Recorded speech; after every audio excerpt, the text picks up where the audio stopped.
It sounds fine now. So as soon as we start, it's going to go to... Yeah, we'll get 5 minutes in. And Oh, bold of you to assume we'll get that far in. It'll be the first sentence. It'll be, welcome to the BumbleKast. I'm your... Something like that. Anyway, I'm ready. All right, 3, 2, 1. Welcome to the BumbleKast. I'm your host, Ian Flynn. This is my co-host. Are you freaking kidding me? Are you freaking kidding me? Nope. I'm your host.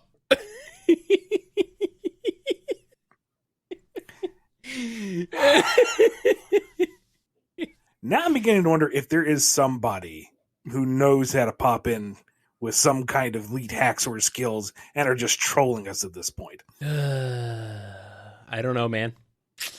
I don't know. And if you're listening right now, lead hackers, grab a cactus and shove it.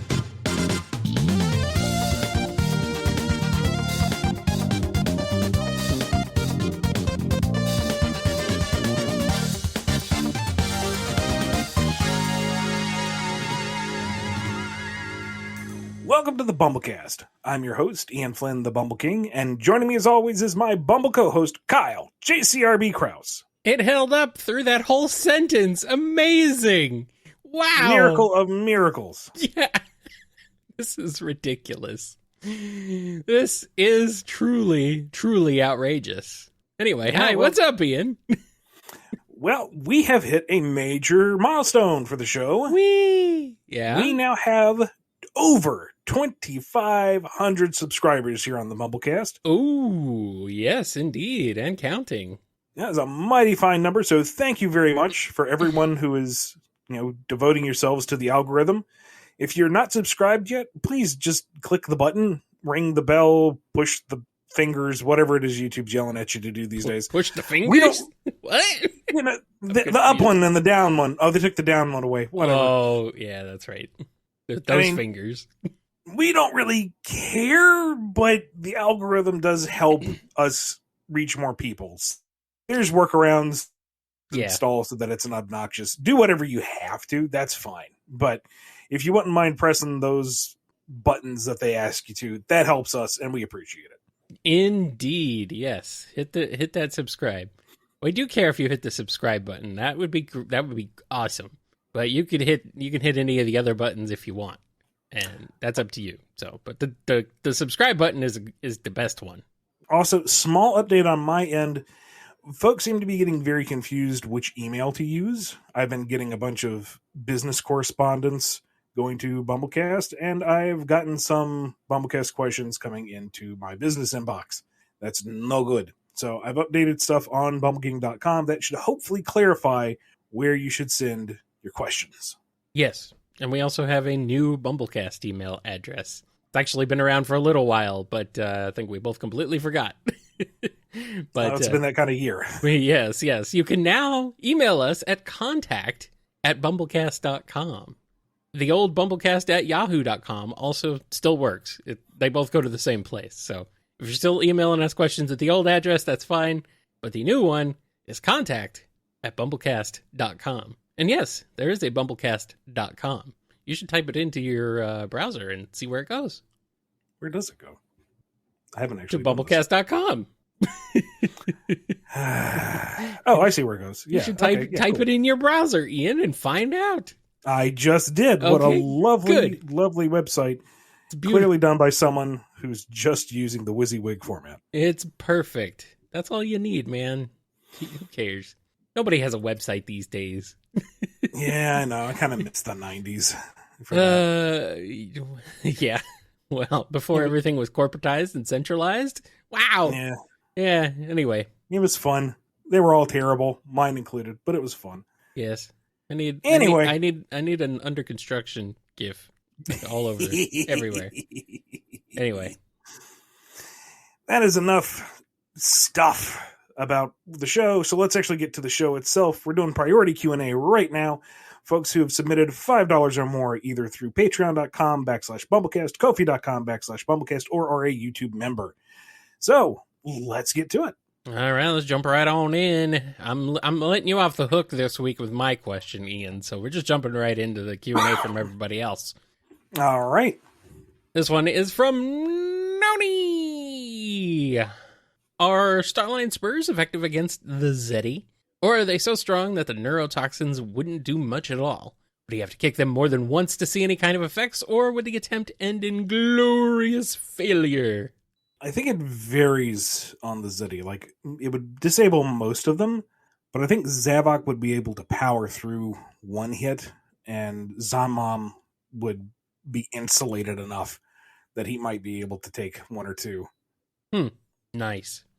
Well, he'll just have to kick him harder and more. Sit there And I guess in Zor's case, he'd be like, "Oh, it hurts. Do it again." And Starline would be kind of like just, "Ugh, no." Yes. Here's one from Pedanticat.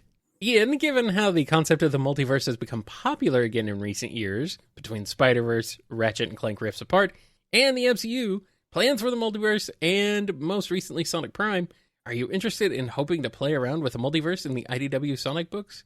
I kind of read the MCU part weird, but whatever. We get the idea. Yeah. Personally, no. Like you said, Sonic Prime is already doing it, so I feel like that's a little redundant. And two, we've barely gotten to really get into the meat and potatoes of our Sonicverse. I don't really feel inclined to go into all the what ifs when we still haven't really, really dug in deep to what we have right now. Come on, the first book was only at issue 19 before the multiverse was introduced. Yeah, and we saw how that went. Oh, yeah, I'm just saying it was more pastiche than actual it truly investigation. Was. It was pretty messy. Yeah, of course. I mean, it was a spoof of what was. That's the thing is, if you're going to do a multiverse, make use of it. Use it to answer the questions of what if. What? Explore possibilities that you couldn't normally do in it. Don't just do, here's Hulk Sonic. Here's Batman Tales. But Ian, Sally Moon though. T-800. We need a reference to Ally McBeal stat. Right in there. That's going to be totally relevant in 20, 30 years. Everyone's going to understand. That being said, the recent fever or whatever you call it, the redraws have been great. Yes. Yeah, that's been wholesome. That's like, oh, look at all the talented people out there taking a bad idea and making it work. Good on you. Absolutely. Yep. I like that. But, it's still just a silly idea to begin with. Oh, well, it was the 90s. What are you going to do? The 90s were a weird time. Kind of like every other time, actually, but... Yeah. Here's a question from Dove. Who do the IDW cast main in Smash? Please be sure to include Kit and Surge, as well as Bell. Sonic plays Sonic, because he figures that he has to. Well, that's boring. Yeah, but he's frighteningly good at it. Well, I mean, I'd hope so. I'm not going to go through all 50 freaking characters, but like Silver does Ness. He likes the ESP powers. PK powers. Cream plays as Rosalina because the whole throwing things like the Luma makes sense to her. And Luma's kind of like cheese. Exactly. Shadow plays Sephiroth. Who's edgy enough to be Shadow? I think. Knuckles likes Little Mac for the punchy. Yeah. There we go. Zavok mains Bowser. Yeah. I'm trying to think who's like the most obnoxious to fight against. Someone who could really troll people for Surge. And I'm coming back to Ness because I'm just remembering one particular session I had in For Glory, and they were... Oh, that was not fun. That was Ness is definitely the one who keeps coming up. Like, Silver plays Ness trying to actually like float and fight and, be fun. Surge would play like tournament level Ness and be an absolute pain. And Kit would play whoever Surge told him to play as and just constantly run interference. Of course. Like throw himself off the stage so that she can bounce off his head to get back. I'm seeing Silver would be Sora. Might work as Sora. I don't know, maybe. Maybe, because he's a little floaty, I guess. Yeah. He's very floaty. He's extremely floaty. I haven't played a ton of the new stuff. Amy is DDD. Yes, that makes sense because she's the giant hammer. Gotta have the big hammer. Maybe. I've seen her as like Daisy. Or that, yeah. Utilizing her side smash a whole lot. Gotta have that frying pan and a hammer, but it's still satisfying. Yeah, exactly. I was gonna say. Eggman is Wario. Yeah. I like it. Eggman is Bowser Jr. because the clown car is familiar to him. Yeah. Little half-dome device full of horrible gadgets. That's right up his alley. Mm-hmm. Rouge is Zero Suit Samus. Yep. Or Snake. Possibly Bayonetta. Or Bayonetta. Bell is Mega Man. Yeah, all right. Go with that. I was going to say Belle looks for Gino in the roster, but can't find him. Yeah. It's sad. Oh, maybe she plays the me then. Yeah. Tikal plays Zelda. Yeah, that's a good one too. SPO is Greninja. Yeah. Yeah, absolutely. Oh yeah, for sure. Oh man, who's playing Mewtwo? There you go, Shadow. Is that Shadow? Yeah. Say kind of shadowy. Genetic freak show that's got more baggage than a train car. Yeah. Yeah. Yeah. He relates. He can relate. Starline's playing. Who's Starline playing? Got to be someone refined. Maybe Marth? Maybe. I don't know. It's too heroic. It's weird for how many Fire Emblem characters are on Smash. There aren't any villains. That is a fair point. They're all the heroes. There aren't many villains in Smash at all, actually, comparatively. No, I mean, there's some. Yeah. But I would have liked, at least one rep per franchise. Yeah, me too. But I mean, the cast was already kind of ludicrous, so. Does Tails main Fox? I mean, Arwing. Yeah. And Whisper is Samus. There we go. That's a good one. Tangle. Who's fast but not Sonic? Min. Oh yeah. Yeah. All right. Yeah. Yes. Min. Tangle is Min. Perfect. Thank Absolutely. you. That's a great one. Thank you, chat. You're really helping out this one. That's brilliant. I completely forgot about Min, but yes, she's delightful and perfect for Tangle. Yes. Have we covered pretty much all of them? Yeah. Mimic, we've hit enough. Mimic playing Dark Samus. There we go. Antoine is Marth. Yeah. Would Starline would main Sephiroth? Maybe. Yeah. Okay. I can see that. Yeah. Yeah. We could do this all day. I mean. There's so many of them. Hey, you know what? If you have any other suggestions, leave them down in the comments below. All right, here's a question from Scruffy Matt. Hey guys, what would a Starline zone look like? Would it still have misleadingly soothing music? Yeah, like some kind of vaguely sinister elevator music through the whole thing. So just elevator music. Maybe because we were just talking Smash Brothers, but I'm imagining a higher fidelity version of Booster's Tower. No, not Booster's Tower. Yeah, you know which one I'm talking about. That is Booster's Tower. I know what you mean. Yep. Yeah, that's a great song. That would work well for a misleadingly soothing song with a slightly sinister undertone. It wouldn't be green though. What would it be, like maroon? And would it be his colors, maroon and off-white? I don't know. It would be candlelit halls of hand-carved mahogany.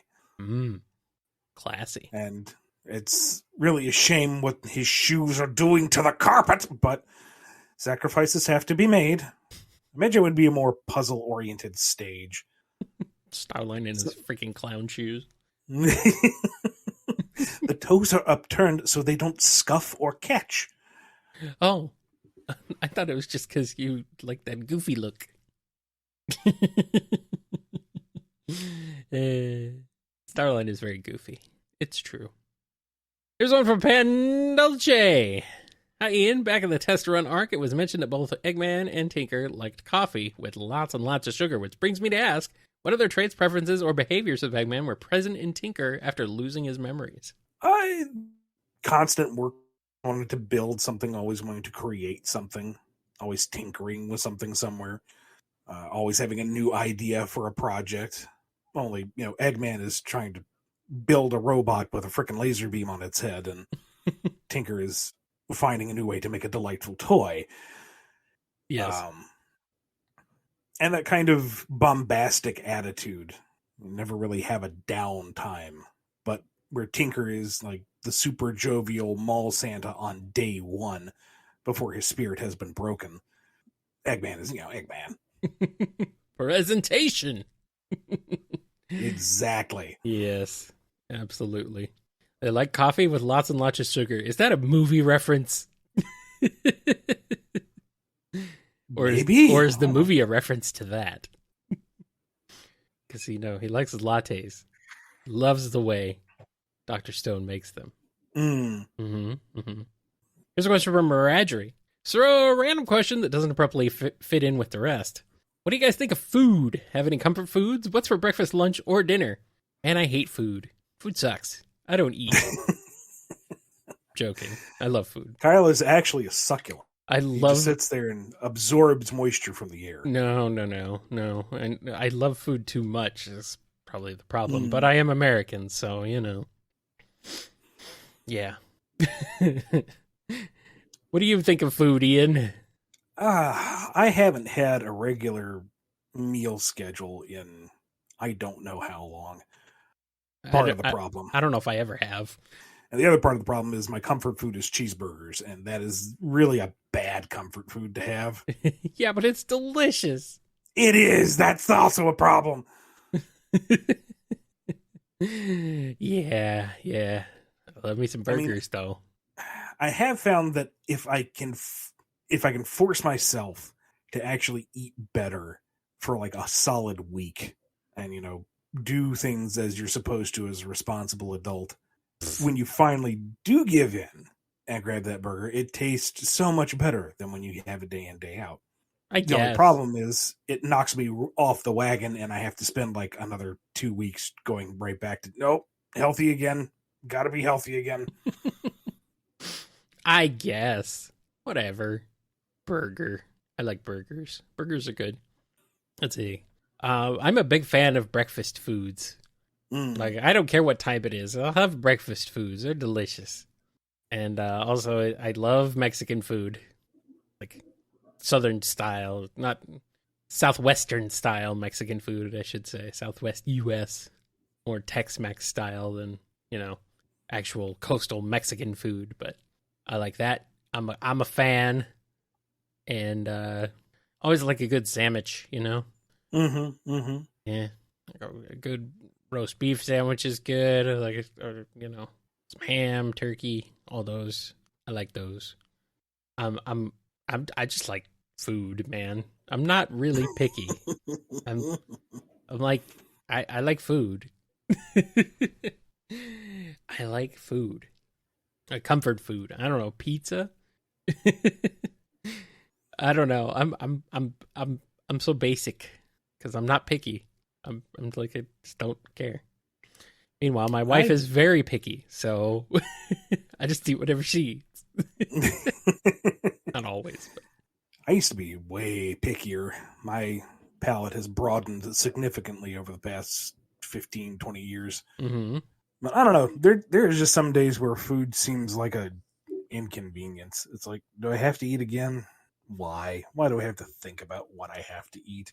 Can I just be, nourished? Can I be a succulent? Can I just subsist on sunlight and water, please? Yep. And then, the day has passed and I have zero energy because there's been no fuel in the tank. And it is full of carbs and proteins and fats and deliciousness. A burger right there. That solves all your issues. You got your dairy, you got your protein, you got your grains. Tomatoes are fruit. It's in the ketchup. All them food groups are right there, right on there. Bam. Yeah, the problem is making food. I don't like cooking really. I'm not a fan. I don't know why. I don't really have the patience for it. I guess. But it's okay.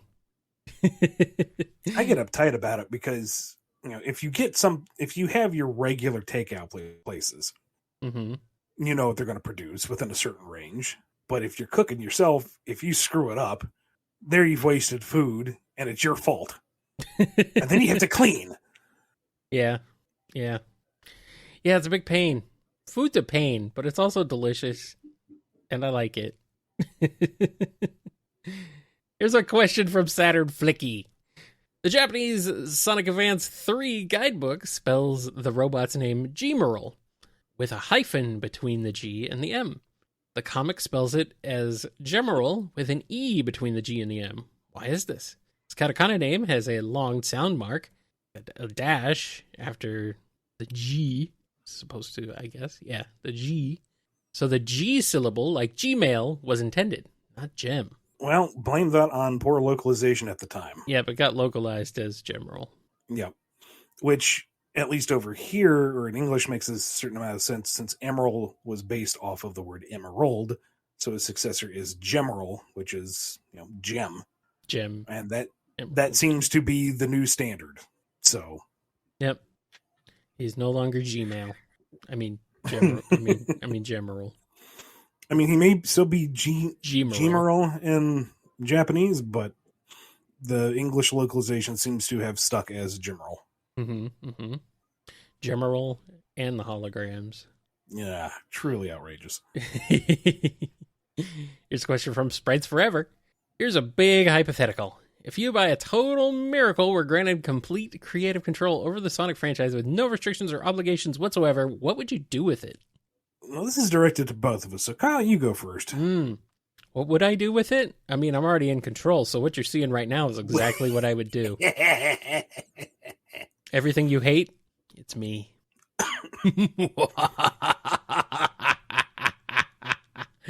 No, really.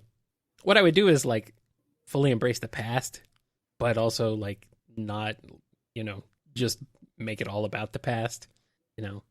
I'd actually accept the past instead of trying to shove it under the rug as soon as I walk by it, like what currently happens. So, yes, that's probably the big one. Also, just have more fun with it. I don't know. What would you do, Ian? I would keep classic as classic. I like that baked-in retro feel. I like that too. That degree of separation. Yeah. I don't mind that so much. I do wish there was some more crossover, cross-pollination of characters, though. But sure. But make it clean and definitively its own thing, right? That's its flavor of Sonic. Like Paper Mario is not the same as 3D Mario. Right? Yeah. Let Movie Sonic be Movie Sonic. Paramount has its own take on it. Pay attention to it enough that they don't do anything too crazy, but let it explore that new direction. And with modern Sonic, I would take it back to formula, reboot it, whole thing, just start over, take everything that works and look at it again, and take everything that didn't work, and it's gone now. Start off with a 1 year, 5 year, 10-year plan for the narrative. Seed out how these characters are going to be introduced. See what stories can be retold in a new and interesting way. Build towards something.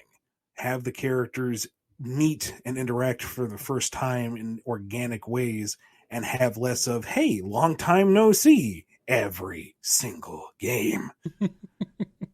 Build in solutions to problems that we currently have, like Knuckles and Angel Island. We don't have to be beholden to that. Just do it new. Take all the lessons we've learned since the 1999 redirect and apply it to a stronger, more cohesive, forward-moving storyline. That is never going to happen. No, it won't. Unfortunately. Yeah, I would definitely appreciate that. That would be great. More incorporation of some of the Western stuff would be really cool too. I mean, pull out some old references to things that, the American and European kids remember and love. Why not? Go put that in there. You could integrate that stuff and, make some of the more obscure Japanese stuff more universal. Just, bring it all together. Make it one cohesive whole. Yep. And since it's a reboot, everything can be reintroduced fresh with a singular design aesthetic in mind. Wow. Amazing. It's almost like Reboot Archie. Only less, well, it would be traumatic. There would be, at least this would be a plan for this one. Yeah, and it would be maybe a little less, I guess there would be I was going to say a little less baggage from the old books. But, I mean, part of the whole reboot was that it dropped a lot of that baggage, so never mind. Would be great. All right, here's a question from Scurvy Pirate Hog. Classic Sonic, Modern Sonic, Boom Sonic, and Movie Sonic. They decide to have a race to determine which of them is the fastest. It's a big event. The supporting cast from all four universes are there to witness as they sit in the audience rooting for their Sonic. Movie Tales holds a gun in the air, fires, and the race is on. How does it go? Who wins and who comes in first place? And who has been second, third, and fourth place? I think it's really a race between Modern and Movie Sonic. Yeah. I was gonna say Boom's kind of chill, Boom is fast, but he never really shows off Modern Sonic levels of speed. And Classic is certainly fast, but he's also not as quick in terms of gameplay. It seems like his is more momentum based. Yeah. Whereas Modern Sonic has the boost that just rockets him forward, and Movie Sonic seems to exist at that kind of speed at his base nature. So it's pretty much just down to the two of them. Yeah. Your fourth and third place are Boom and then Classic, I think. Possibly a coin toss between those two. I'd have to see like some more side by side comparison of gameplay, but still. Yeah. And overall, maybe Movie Sonic can boost, but he's limited to the boost gauge, meaning that there's a certain degree of stamina that he can maintain, whereas Movie Sonic just seems to be crackling with blue energy as far as the plot demands.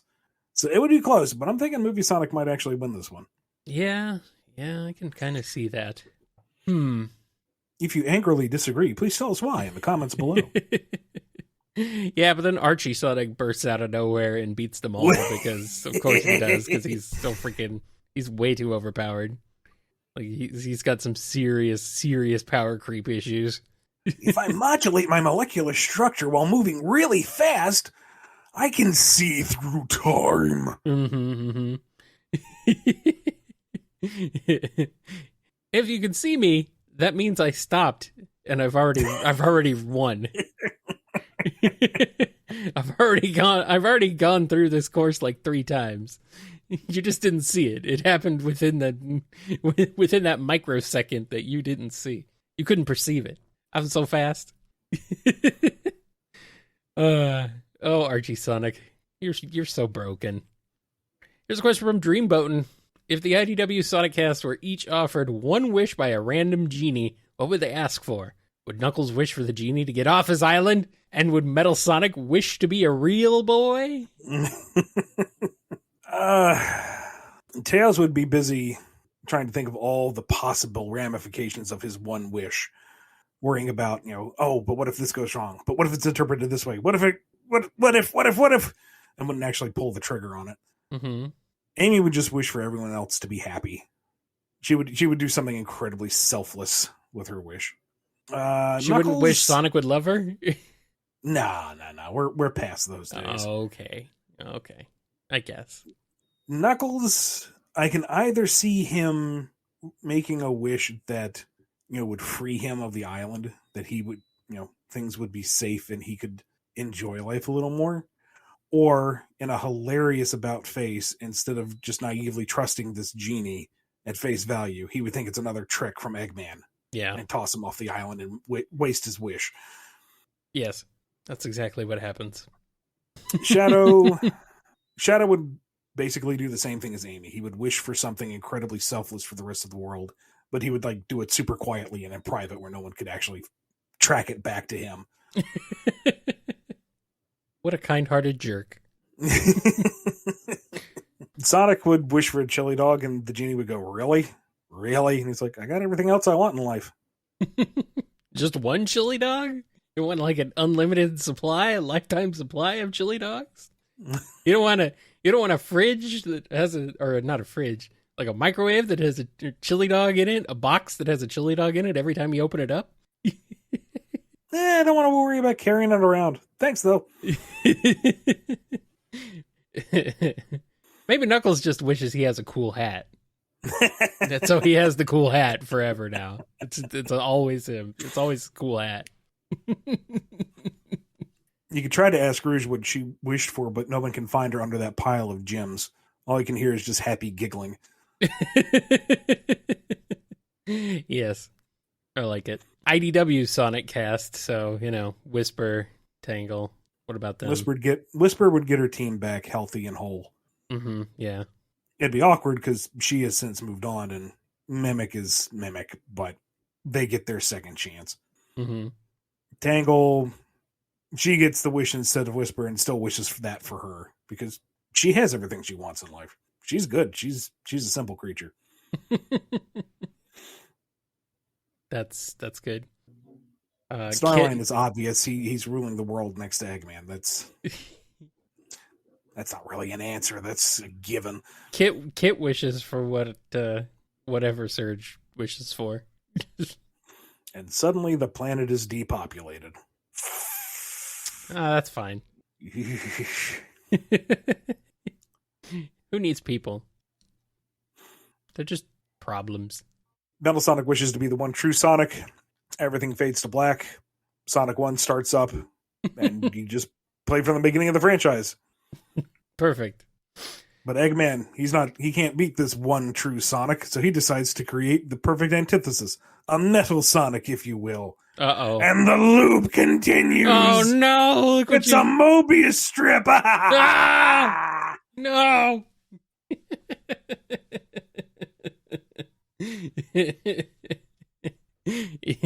I got this one from the chat. This is a good one. Here we go. Rough and Tumble fight over the wish, not understanding that they both get one.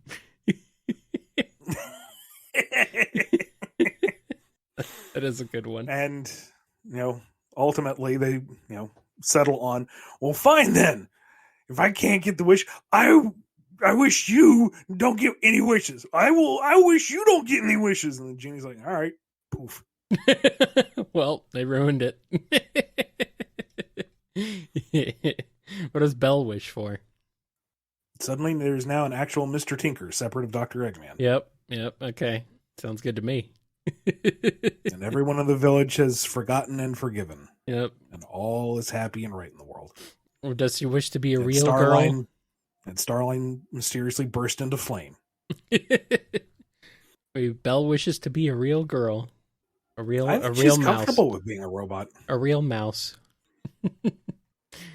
Nah, it's fine. Yeah. She's still not sure if she's made of house, though. You could ask Vector what he wished for, but you can't find him under that pile of money. All you hear is some distant giggling. He's finally got his money, and nobody knows what it's for except him. Does Jewel wish? What does Jewel wish for? A job? Something to do? She just wishes everything runs smoothly for everyone. And all of a sudden, all the paperwork clears and there's no crises and problems arise, but they're easily solved. Mm-hmm. Everything's clockwork. Maybe she just wants a break. Let me have a break. Tangle comes into the room and doesn't cause problems. What? That's impossible. I don't think even a genie could It's fix the that. power of magic, man. I don't think even a genie could fix that. I think that's too. I think Tangle is too powerful. Tangle is OP. Oh man. You know what? If you guys got any more suggestions, put them down in the comments below. This next question here is from Ryoko Shion. In the Sonic Encyclopedia, Super Emeralds are mentioned in the Sonic & Knuckles story. Does that mean Hyper Sonic Classic is canon? Maybe. I mean, we see the Super Emeralds like depowered and turned to stone in Mania, which suggests that their power was used. So maybe? Weird. Here's one from Professor Rye. Why does Big, the largest Sonic friend, not simply eat the others? Why do you think I fish all the time? It's to quell the raging hunger within. Something's biting, and it may be me. Who's the bigger eater, Zamam or Big? Zamam's entire character is eating, to be fair. So. Yeah. Big's character is not. Man, what does that say about Zamam, that he is a less rounded character than Big? Yeek. They're both pretty round, though. You're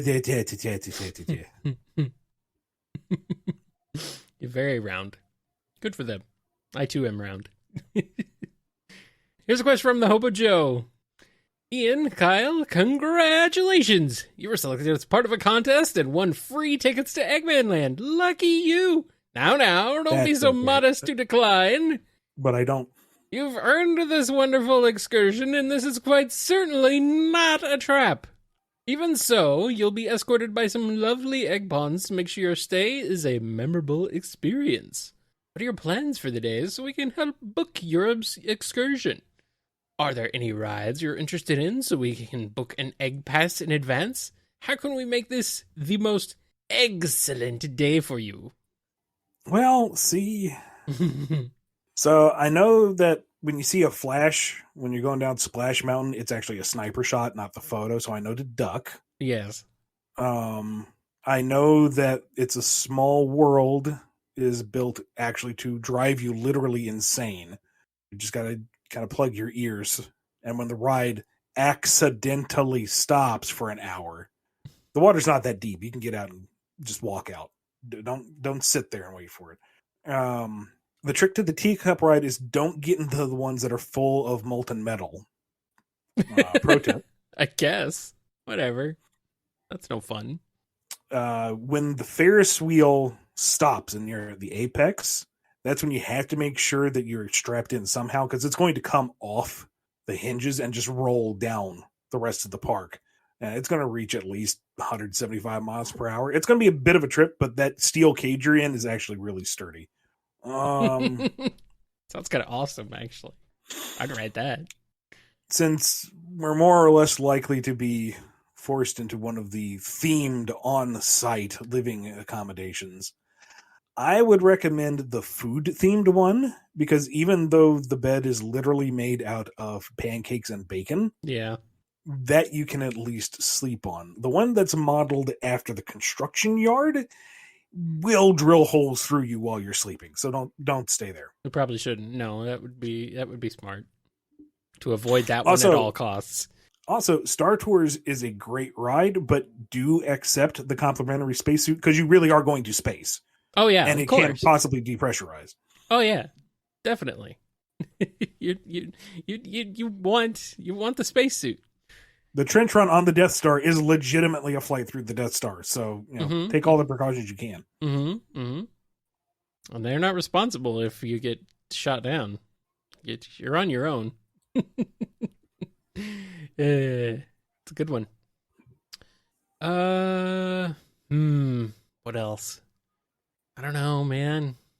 Can we ride around the little Eggmobile fly ride? The spinny ride that's Eggmobiles? Yep, all around. Keep in mind that the green button is the shield, the yellow button is the kill laser. Oh, Lots okay. of people that confused. I would be hammering the green one because you don't want to accidentally nuke anybody, and someone's going to take a shot at you. Oh yeah. Yeah. Just let everybody else take each other out. When the wrecking ball swings through and just hits random people, I mean, that's a crapshoot. You can't do anything about that. No. At least you can opt to use the shield rather than the laser. Yes.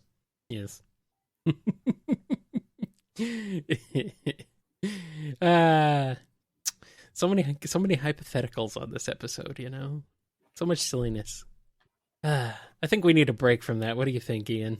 Yeah, it's time to check out the gift shop. Yeah, let's take a quick break, and then we'll be right back with more BumbleKast.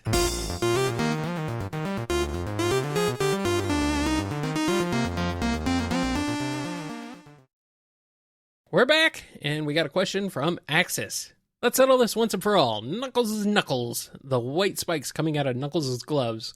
Are those spikes part of his body in the main canon, or are they part of his gloves? If there's no official say from Sega, what would be your interpretation?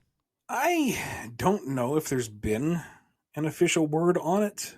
The closest we've gotten that I can think of off the top of my head is that in Sonic X Season 3, his knuckles get shattered and he reacts in pain. So maybe that is suggesting that they are bony protrusions. Mm-hmm. I'd have to go back and look at the Sonic Adventure models again, because I can't remember if all the ancient tribal echidnas were wearing gloves or not. If they weren't, then any of them that had the knuckle claws, that tells you right there. If they all were, then who knows? I know Tikal doesn't have them, but that might be another, only male echidnas have claws or some nonsense. So I don't know. Maybe they don't wear gloves. Maybe that's just their hand. It's just what their hand looks like, Giant mitten flipper hands. Don't judge.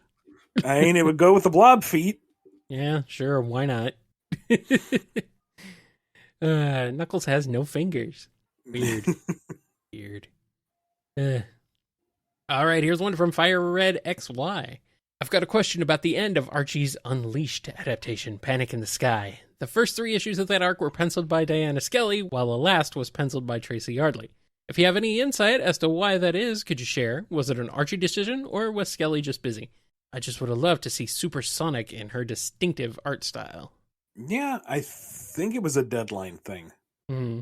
Like Tracy had to come in to finish it up. I don't remember. It's been a long time. Where is Diana Skelly on IDW? Like, what's going on there? I am pretty sure she did the designs for the fortune cards. Oh yeah, the last arc. Yeah. She did the designs for those. She's done some covers, but she's not she's not doing interiors much. Yeah, actually, she's I only don't know. done. I don't know her too well. She's only done 1 issue of interiors. That's sad. It's sad for me and for a lot of people. We were talking about this earlier in the Discord. Actually, it's like we wanted to see more of her in doing interiors, doing more stuff on it. So somebody at IDW needs to get on that. Come on, guys. Here's one from Elks120. Are the emeralds made from Chow? Or rather, which came first, the emeralds or the Chow? We know that Chaos was the first guardian of the emeralds, along with the Chow colony, and that Chaos itself was a mutated Chow. Chaos and the emeralds both seem to be made from pure energy. Chow absorb energy from other creatures. Chaos can absorb the emeralds, and the Master Emerald can absorb Chaos. What are your thoughts on the connection between these things? I'm going to have to be very careful with this, because I know the answer.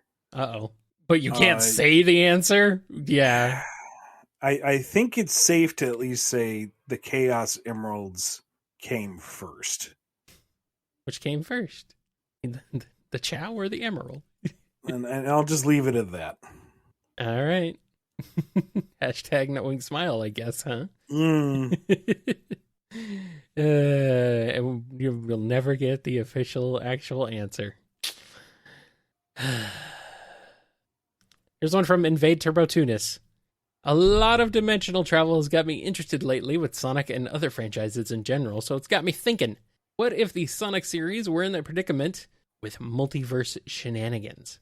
Modern, Boom, and movie Sonic are all brought together to battle an even bigger threat. What would they think of each other, and how would they work together as a team to get rid of a dimensional cataclysm? They're going to end up going super at the end, because that's how it always goes. Well, we haven't actually seen the Super Boom Sonic. They don't have Chaos Emeralds in Boom. So. Well, it'll be something new then, I guess. But we haven't seen Super Movie Sonic either, so... Not yet. We got Emeralds coming in the next movie, though, so... Who can say? Dun, dun, dun.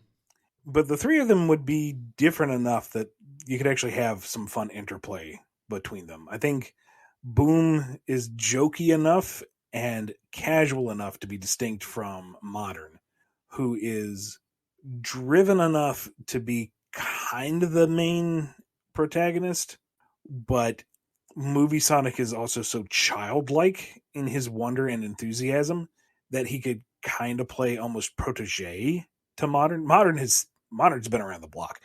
He's had plenty of adventures. He knows how this does. Movie Sonic, he's only really had the one. Yeah. So he'd be looking for guidance. And so the three of them would have this kind of like brotherly trio thing going on. I think it'd be a lot of fun.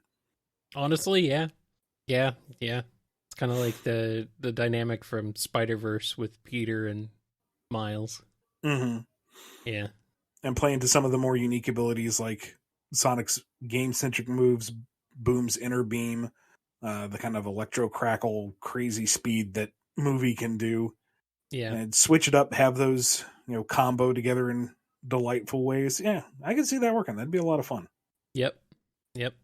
That would be pretty great, actually. That would be. Yeah. That's a great idea. All right, here's one from The Key. I was wondering about Mega Man and other Robot Masters teleportation. Can you talk about it? Like its restrictions and stuff? Because in Worlds Collide, Mega Man was using it back to back to teleport in to save his brother and then teleported onto a roof. Can Mega Man freely teleport, or do certain conditions have to be met? There might be a canonical answer to this that I have forgotten. I don't know if there is. But I think the teleport network is kind of universal, except where it's blocked. So like areas where Robot Masters, or I should say Wily enforcers, Wily bots of some degree, have taken over or blocked off. Clearly he's got some kind of jamming signal for the castles, because otherwise Mega Man could just teleport into the last room and kick his butt. As for frequency, moving that much mass any distance, I would think would have to have some cost. So maybe you can't really do it a lot, but it seems to be, as long as you know where you're going and you've got 2 points clear and there's nothing in the way, you can just whip, beep, beep, beep, beep. Yeah, Mega Man cannot teleport until after he's defeated the Robot Master. That's the thing. He can't teleport. Well, that's what turns off the jamming signal. Yep, he teleports out. He can only teleport in and then teleport back out once per level. Can only happen once per level. Here's one from Jams. If you had your way, what new company would you like to see crossover in a new installment of Capcom's Versus series, and why? Could be a game company or anime company like Tatsunoko. Go nuts! Sega's the obvious answer, and I'm really surprised it hasn't happened. Yeah. Quite frankly. It's like, where's Sega versus Capcom? It's pretty much writes itself. Yeah. It pretty much creates itself. Sega's got multiple fighting game franchises. Sega's got multiple other franchises that would fit quite well into a fighting game. There's no reason why it shouldn't happen. Like, I do not understand this. It's like, why is this not a thing? Yeah. Yeah. I mean, you're right. That's the answer. That's really the main answer. Really. I mean, by the same token, you could say Nintendo versus Capcom. Versus Capcom. Nintendo's a little stingy, though, Yeah. Sega seems like they'd be a little more open to it, but I think Nintendo might actually kind of go for it these days too. So, And sure, we have Smash Brothers that's got a fair amount of Capcom reps already, but you would have it as a more technical fighter, I guess. as like a what would be called a quote unquote true fighting game. Yeah. It would be a more traditional style fighting game. Of course, I'm thinking of this as like those retro high-end sprites and not the modern 3D models. Because what they've been able to do with the 3D models and how stylized the presentation has been has kind of won me over, but I'm always going to be a big fan of that old sprite work. Yeah, aside from the fact that they just pulled sprites from multiple sources that really didn't match and some of the quality was questionable, so... Well, yeah, the stuff in this imaginary scenario, this is done from scratch. This is all top of the line, brand new. Okay. This is they brought in SNK's artists. Got it. Yeah, there you go. Yeah. Yes, or Third Strike. Brought back Third Strikes. Yeah, yep. Fantastic. I like that idea. Trying to think of something like more offbeat. Konami versus Capcom? Konami versus... I mean, that could work. Konami... Yeah, you could do that. Konami doesn't have many dedicated fighting game franchises, which is totally fine. You don't need to have those, but it would be... definitely be interesting. You definitely do something like that. I'm seeing here Shonen Jump versus Capcom. Actually, I'm kind of surprised. Dragon Ball versus Capcom. That might be fun. Yeah. There's a lot. There's a lot of possibilities with that. You gotta have versus Capcom. It's always got to be versus Capcom, though. Given the mileage they got out of Marvel versus Capcom, I'm surprised we never got a DC versus Capcom. Yeah, I know. That's weird. I mean, I guess it's kind of more DC and Mortal Kombat, which is weird in and of itself. Well, it's because they're owned by the same company. But yeah, I know it's weird. How about just like Disney, General Disney, Disney versus Capcom? Now we're getting more Kingdom Hearty again, and you know what? Kingdom Hearts versus Capcom. There you go. So you got your Final Fantasy and your Disney all mixed in there. Yep. Or you can just add in Star Wars. Yeah, I'm into it. All right, we got a question here from Joey the Sonic fan. The Desert Raiders were secretly working with Nephthys, and they led Sonic and his friends into an ambush, but they said that Sonic inspired them to become freedom fighters. Was that just a lie, or did they originally idolize him and then grow disillusioned with him for some reason? Well, they inspired, because who best fights against Eggman's forces in this scenario? Freedom fighter groups. Who's the most famous freedom fighter group? Sonic's team. Mm-hmm. Sure, he inspired them, but not necessarily in the ways that you thought. Da-da-da. Here's a question from Sonic.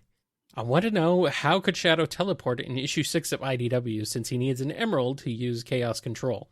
Did he have one on him at the time? If so, why did he not use Chaos Control to freeze time? Or were you just going off your assumption that Shadow does not need an emerald, at least to do short-range teleportation logic when writing that story? Yeah, Shadow's abilities are inconsistent and not well regulated. No. Gameplay-wise, he has shown that he can do short-range teleportation of his own free will. Like, that's in Sonic 06, that's in, like, one of the Olympic games. I think he does it in his opening cinematic from Sonic Adventure 2. I'd have to look at it again. But he can bamf. That's just what he can do. But the official word is that he has to have a Chaos Emerald. But you can point to numerous examples where that's not true. So I'm going by gameplay, not by inconsistent lore. Inconsistent lore. You mean in terms of Sonic, just lore? If it's consistent, it's not Sonic. It's kind of how it goes, Here's a question from Hero of Light 13.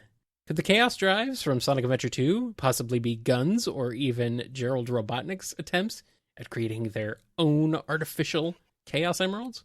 They seem to be crystallized chaos energy and were apparently linked to the Project Shadow research experiments, and Tails was later able to fabricate a complete copy Emerald himself, with similar properties that Sonic could even tap into. So are Chaos Drives just inferior or less stable versions of artificial Chaos Emeralds that can be mass-produced to power robots? That's solid enough fanon, but I'd want to review all the game material myself and get official word from Sega on that before saying, yeah, sure.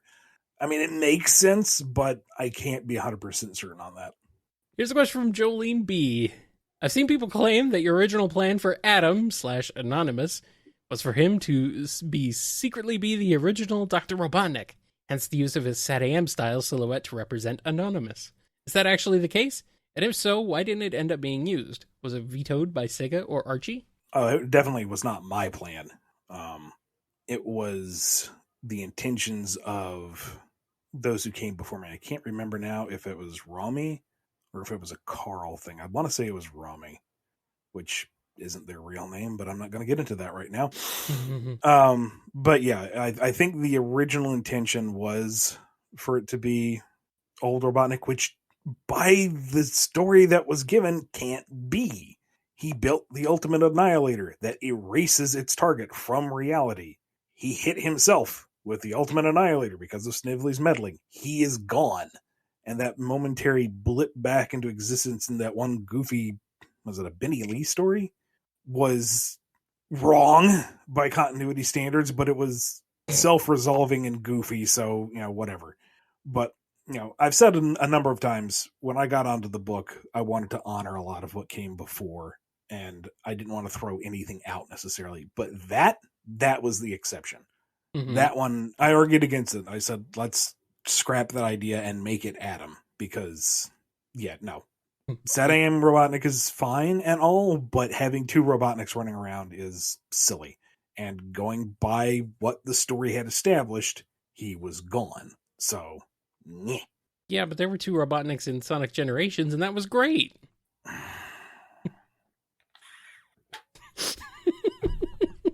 You're welcome.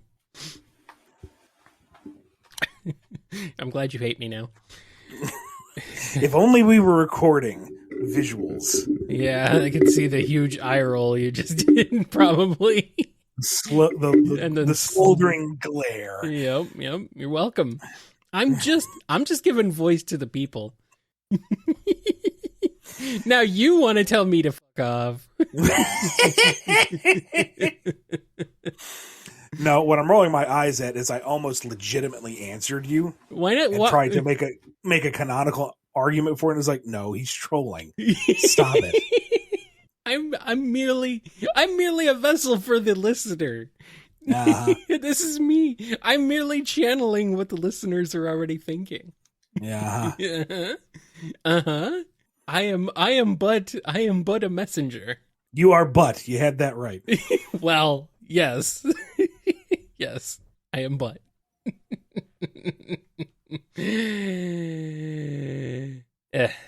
Here's one from Din.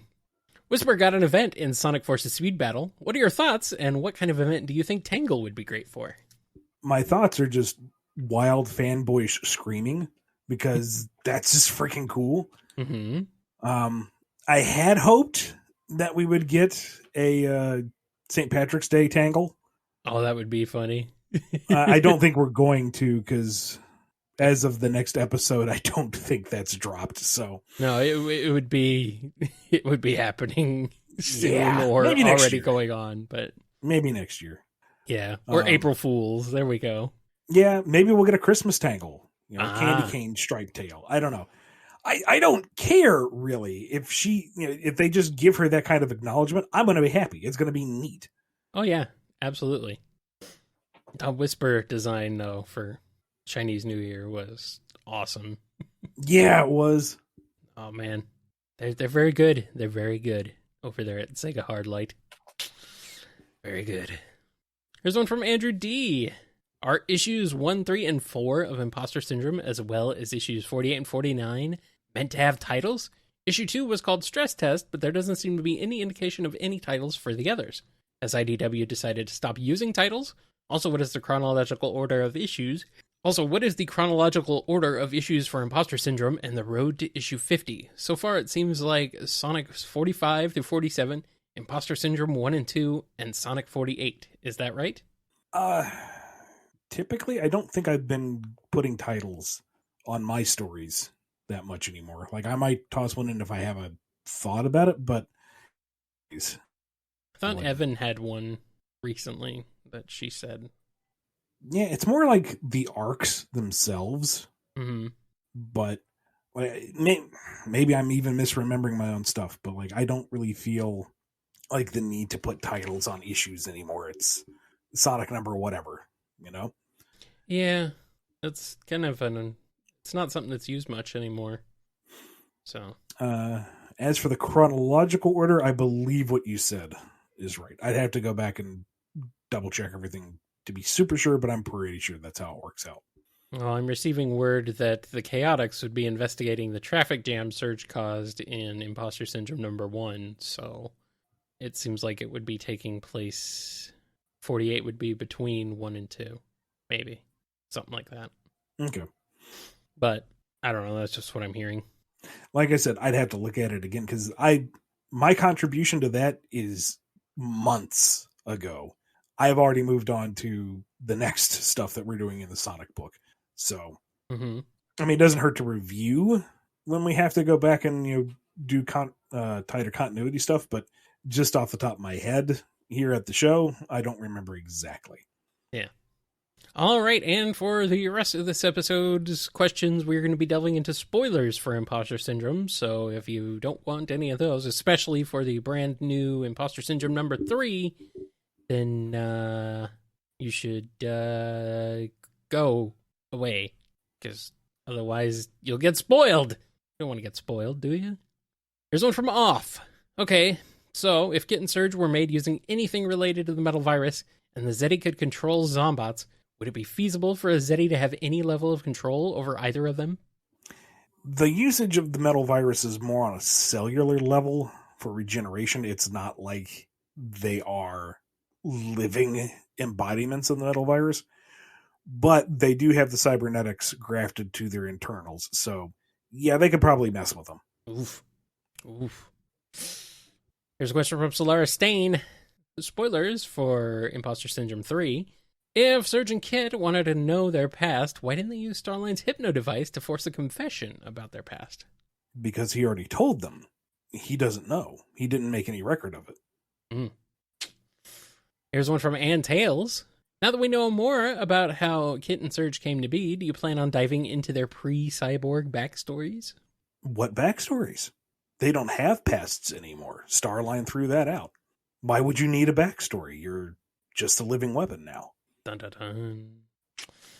dun. This seems like knowing Smile territory. Maybe. Maybe. Are they gonna be meeting some characters who know who they are that they don't recognize? Boy, this is gonna be heartbreaking, isn't it? You're really gonna rake us over the coals for these villains, aren't you, Ian? They're gonna be interesting. They're gonna be this arc. They're gonna be very sympathetic, but also very, very mean. Yes. Anyway, what's been interesting with this arc is watching people go into it expecting certain plot beats to happen at certain points and being really thrown off when it doesn't follow conventional rules. Like, I saw somebody very mad that they didn't fight Sonic and Tails first, or that the story didn't take longer to get to the point. And it's like, you're not supposed to feel comfortable in this storyline. It's not supposed to follow all the tropey beats. We're doing things a bit different. If everyone already knows how this kind of story goes, we're going to take it in a somewhat different direction.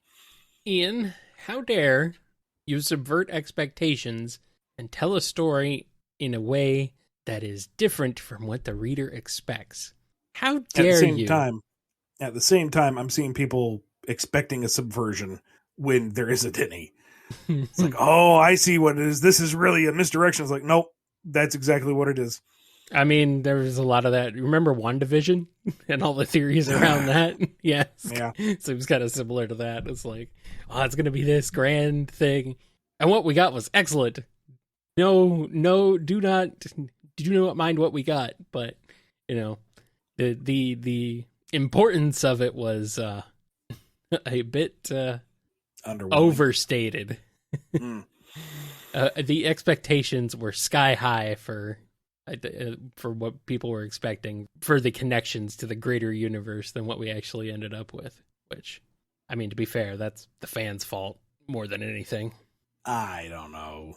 I think the show was pretty heavy-handed and sprinkling the breadcrumbs just to pull a gotcha, but that's a whole other discussion. mean, there was definitely a bit of I think there's a bit of argument to be made for both sides, but I mean, they were marketing it pretty hard that way, so to be fair. And finally, we got one last question. Here's a question from Godzilla. What is Surge's record distance in chow punting? How far can she punt a chow? Oh, S rank.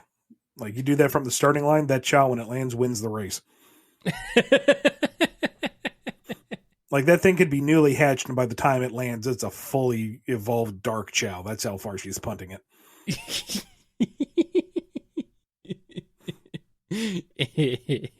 She may be kicking it as a speed type, but given that hang time, it turns into a flying type. Oh yeah. Wow. Amazing. Does it go to space and then comes back? It goes to space and then comes back as a wisp, huh? Is that what happens? There you go. Yeah, man. Oof. That's going to wrap us up for this episode of the BumbleKast. Before we go, a big thank you to all our patrons over at patreon.com/BumbleKast, Ko-fi.com/BumbleKast, and our YouTube members. Thank you to Daniel H., Alex P., James K., John B., Jennifer R., Robotnik Holmes, Samuel P., Sam Cybercat, Torchbound, Mike B., Coupland Crew 128, DK, Duiz Dizdin, Dave M., Andrew D., Off, Salute Your Cat, Scruffy Matt, J. Frost, Chris A., Sony, Hero of Light 13, John M., Noni, Jib, Don B., Yami M., Ryan D., Lee HK, Lisa M., Chevelle, Blue Title Gamer, Invade Turbo Tunis, Ben W., Fiona M., Tick Tick, Final Neil, Xanderoni the Painter, Jonathan D., Fire Red XY, Dadler, the Dalek Chaos Universe, Sonic Legacy, Godzilla, Namric, Daniel B., Pedenti Cat, Solaire Stain, Dove, Red the Superdynamic, Pendolce, The Name is X, Quaggle Gaggle, Chad, Nathan J., Ava Arctic, Jennifer H., Les, Preston M., Axis, Alphamon Oryukin, Professor Rye, Sapphire Scarletta, Cameron H., Noah S., Chase L., Scurvy Pirate Hawk, Kojiro Highwind, Red Wolf, Joey the Sonic Fan, Callan Q, Kimiko, Radry, Owen BD, Netra 14, Just a Mountain Soul, Ty H, Maddie H, Turbo, Crooker, Ian Zephyr, KJB, Lewis J, Mox and Tails, Dreamboatin, Rusty Cook, 4 Sonic Fan, Chaos Voltage, Techno Cinema, Derucival, Jolene B, Expired Bread 12, The Marble Gardener, Lacey M, Unlikely Veronica, Spiral Warrior, Alix 120, Goosey Tentai, Agent Kaz, Saturn Flicky, and Sprites Forever. Wow. There's so many names in there. Over 100. We are over 100 names. Wow. Amazing. Keep it up, guys. Thank you for joining us. That's going to be it, I guess. I don't think we got anything else. Nope. We will see you Wednesday for the standard Q&A, and then Friday for a special patron-backed guest episode. Until then, be good to yourselves, be good to each other, and we will see you next time on the BumbleKast. Bye! Go away! I don't want you here anymore. Go watch something else. Listen to something else. Do something else. Get back to work. It's Monday. What are you doing? And see if we can make a tighter connection. Oh, fuck off!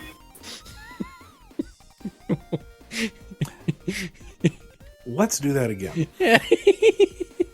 But I want to have Leah in the background saying, "Oh, fuck off!" No, I can barely tell what that was. It took me a second.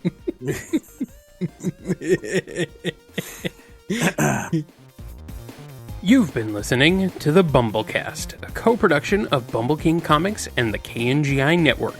Original theme music composed by Ken Coda Snyder. Remixed intro by T-Lopes. Find out more information, along with podcast feeder links, MP3 downloads, and more at bumbleking.com and kngi.org.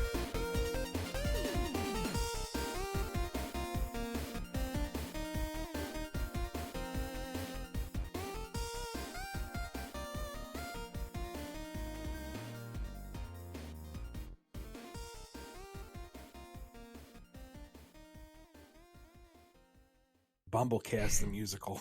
You don't want that.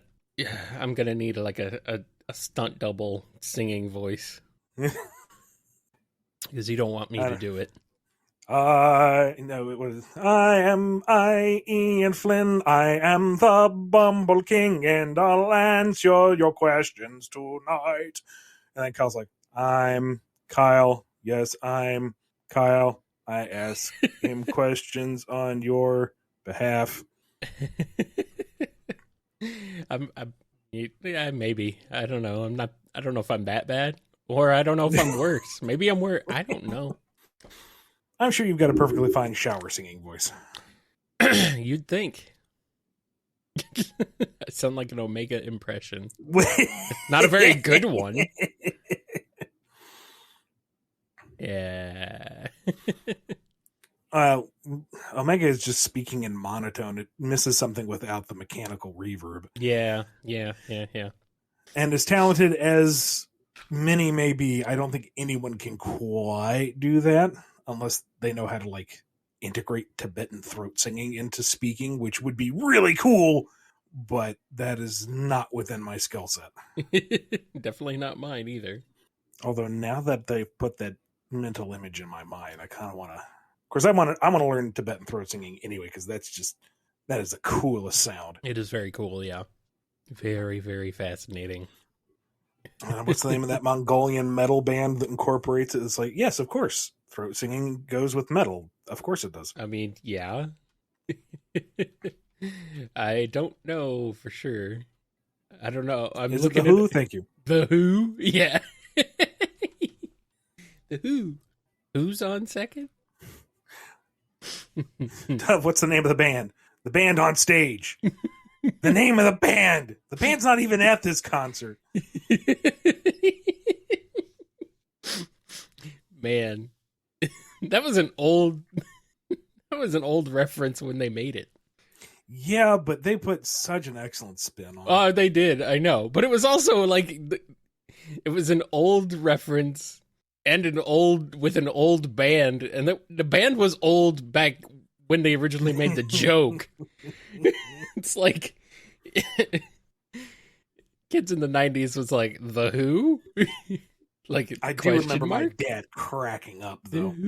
Yeah, that was definitely there's Link. That was yeah. That was definitely an adult's joke.